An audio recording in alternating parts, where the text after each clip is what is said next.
Okay, we're back now with probability, and I'm going to open up the probability z-score problem set and show you how to do the first set of problems. Boom! There it is. Let's blow it up a little bit. Look at what it says up here, right? Probability, z-score practice problems, and more central tendency and dispersion. So on the first page, it has the first set of problems for probability. And then all of the rest of this below is what I'm going to talk about today. But the second page has two more sets of problems for probability. And then just for your personal enjoyment, I've included some more standard deviation problems. Because I'll tell you a little secret. The key to mathematics is repetition. Okay, you don't really study for the midterm. You just work problems over and over and over again, and then you get good at them. Okay, so let's go up here, and I want to focus on this line right here. Given a normal distribution, and this is what describes it, right? N 180, 8. What that means is that in this distribution, the mean is 180 and the standard deviation is 8 for all four of these problems, A, B, C, D. The only time that the mean and the standard deviation changes is when you see the next problem and it shows you a different mean and standard deviation. Okay? So, boom. For every one of these problems, the mean will always be 180. The standard deviation will always be 8. So let's look at the first one. Find the percentage of scores between 170 and 200. Okay, now what did I tell you? It's a very good idea to draw a curve and shade it for every single problem. So that's what I've done here. Okay, I have a curve. I have 180 as the mean right in the center. And I have drawn these other 2 points that are given in the problem. 170 is below the mean. 200 is above the mean. And then what is the key word here, right? In this first problem is between. So you know when you get to the appendix, you're going to look in that between mean and z column. So there's no direct formula for finding this entire area all by itself. What you have to do is you have to find 2 areas, one between 170 and 180, and another between 180 and 200. And that's what I have down here, right? 2 z-score formulas. The first one is for 170. So remember the z-score formula is z equals the value minus the mean divided by the standard deviation. So just putting these values in, I have 170 here and here. 180 is the mean here and here. And the standard deviation, remember, was given up here. So there it is right there. 170 minus 180 over 8. And that gives you 10 over 8. Actually, I know it gives you a negative 10 over 8. But I want you to remember that negative signs just mean that the value point is below the mean. That's what a negative sign means. It doesn't mean it's a negative number. It doesn't mean that when you divide 10 by 8 and get 1.25, that it's negative 1.25. Okay, just think of it as absolute values. When you look in the appendix, there are no negative z-scores. So once you get this, then we're going to open up the appendix and find 1.25 in the z column. And because this problem said between, we're going to look in the between, mean, and z column and find this number, 0.3944. So let's just do that, shall we?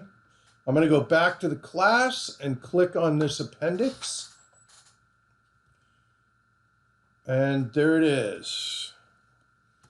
And I have to find 1.25. So I'm just going to scroll down and down and down. And let's see, there it is right here.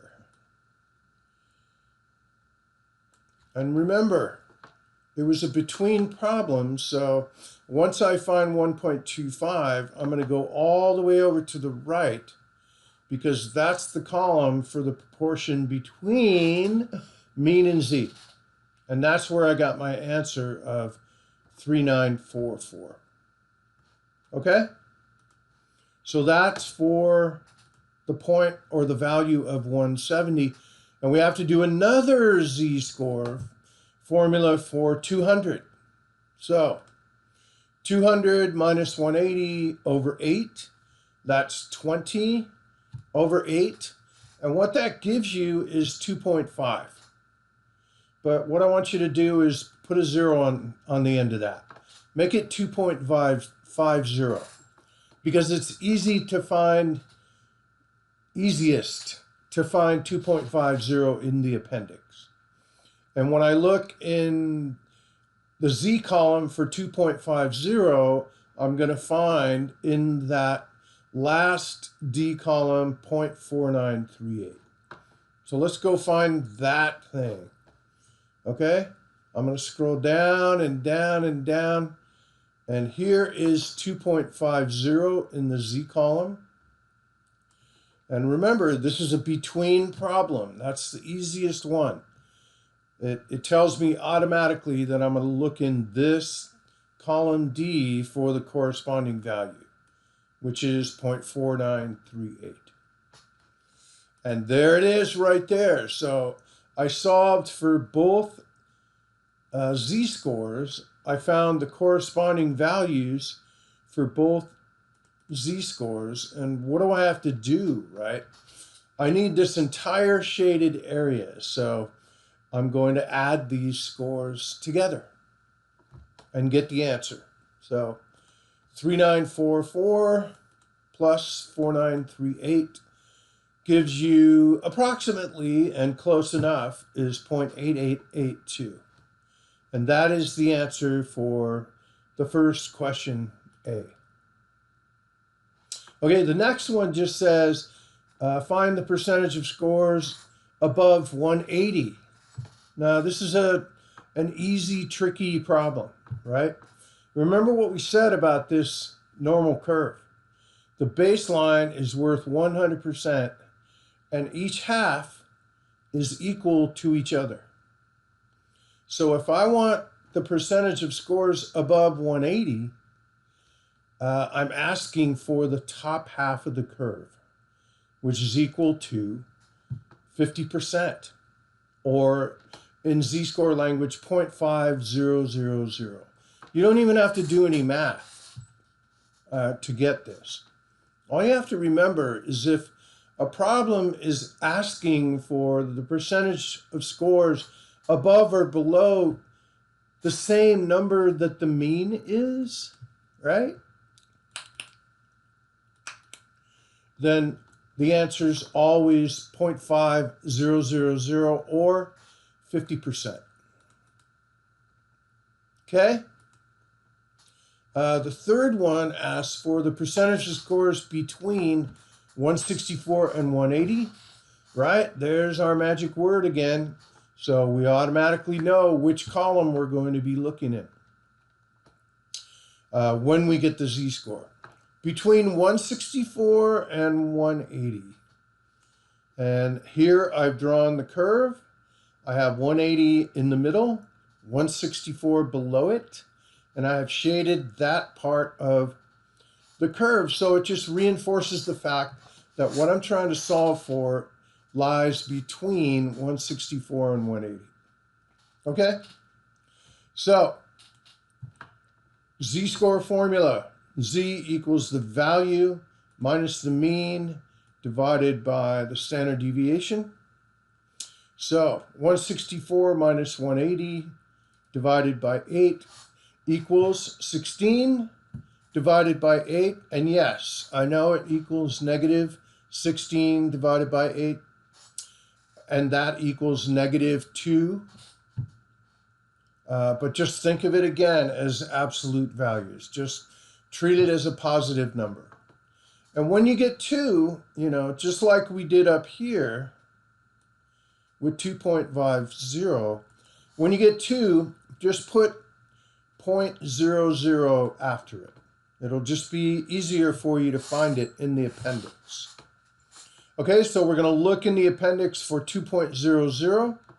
And because it is a between problem, we're going to look in the D column between mean and Z, and we're going to find 0.4772.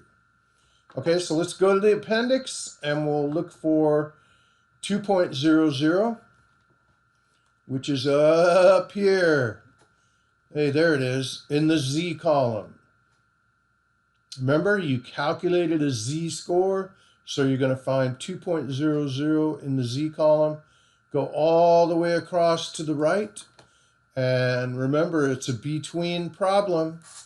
So the answer here is 0.4772. Awesome, isn't it? So that is the answer to this question. The third one. You can put 0.4772, or you can change it to a percentage. Just multiply it by 100, and it'll be 47.72%. Either answer is correct. It might just be easier for you to stick with these numbers that you find in the appendix, just the way they are. Okay, let's do the last one. The percentage of scores below 210. Okay? So let's think about that. The mean is still the same. I've drawn a curve, and I put 180 in the middle, and I put 210 to the right of it, or above the mean. And then I shade everything below 210. So you're finding all of this area of the curve way out to the tail. Sorry, I couldn't stretch this thing out. I'm just not very good with figures, in the little drawing thing. But you get the idea. Okay?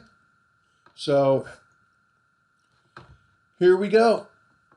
We have to have a z-score formula. 210 minus 180 over 8 equals 30 over 8, which equals 3.75. And we're going to look in the appendix for 3.75, and we're not going to find it, okay? Because it's all the way really at the very end of the appendix. And when it gets to the end, it starts skipping individual numbers and counts by tens, okay? So if you find something like this and you don't see it in the appendix, then you're going to drop back to the next lowest z-score, which is 3.70. And I'll show you what that looks like. We're going to go way down to the end, and here it is, right? There is no 3.75, so I'm going to use this one. Okay? And let me, where is that thing? There it is. Okay, here's 3.70, and this column is what we want to use. Why do we want to use proportion in body? Mostly because what we're solving for is a huge part of the curve. So that's one giveaway. Another giveaway is, look what's on the other side of the point of 210, right? It's really just the remainder of the curve that's the tail over here. Yeah, I know there's a tail over here, but this is such a tiny little area going out to the tail beyond 210. So the bulk of the curve that we're solving for, everything below 210, is the body of the curve. And yeah, confusing, but you'll get it. I know you will. So we found the z-score, and we have found that we're going to go in the B column, proportion in body, and that's where we find 0.9999, which, if the whole curve is 100%, then this is pretty much all of it. So my drawing isn't to scale. I apologize for that. But that is the answer. So that's how you do these problems. For the next set, you are going to use a mean of 200 and a standard deviation of 10. Okay? This problem and this problem and this problem are going to be pretty straightforward. This one is going to bend your mind a little bit. But just try and see what you think you can do. Okay? I'll give you a hint. Both of these points, 184 and 194, are below 200. So that's kind of a clue about what you do when you have solved for both of these points. There is one happy thought. It's a between problem. So you're going to look in column D, like David, for the answers here. Okay?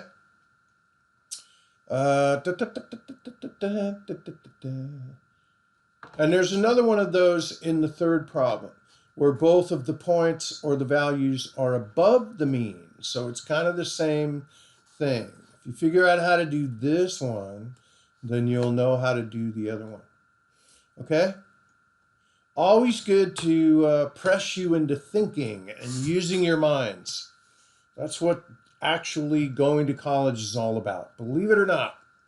It's not about getting A's, although those are nice. Okay? So that's that for this assignment. And do your best. And come into the office hour if you have a question about this. Or email me. Okay? Alrighty then. I'll see you soon.